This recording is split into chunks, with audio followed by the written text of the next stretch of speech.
Predstavnici diplomatskog kora, privrednici, umetnici putovali su plavim vozom iz Beograda u Sremske Karlovce na promociju turističkih potencijala Vojvodine. Te lepote su predstavljene u izdanju Hello Travel Vojvodina i američki ambasador Kyle Scott rekao je da je prvi put bio u tom vozu i da mu je probudio neku nostalgiju.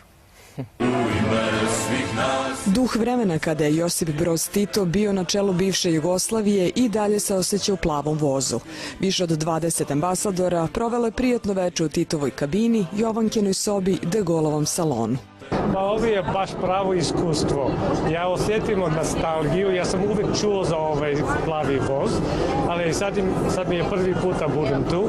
Jedino mi fali sve ove djece koji bi trebali biti van pruga sa zastavicom da namašu, ali baš je lepo i vidi se da je čovjek putovao u stilu, ali isto je lepo društvo danas na večer, tako da je baš lepo.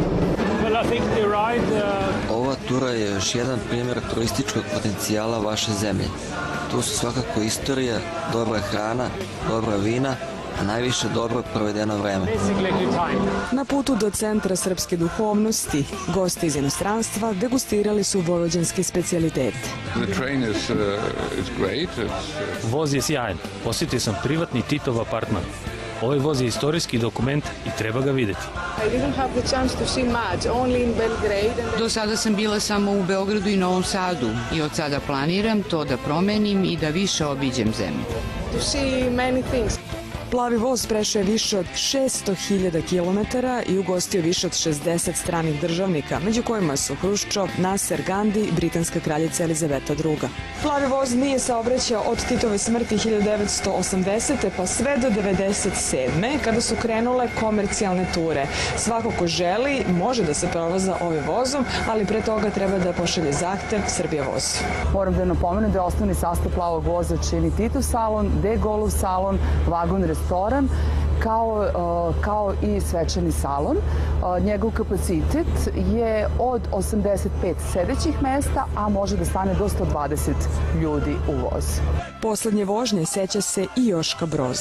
Zadnji put kad sam putovao ovim vozom, to je bilo od Ljubljane do Beograda, a inače pre toga, pošto smo mi odrasli, od njega smo stalno putovali svako letovanje na Brione i nazad leti i tako i zimski razlog.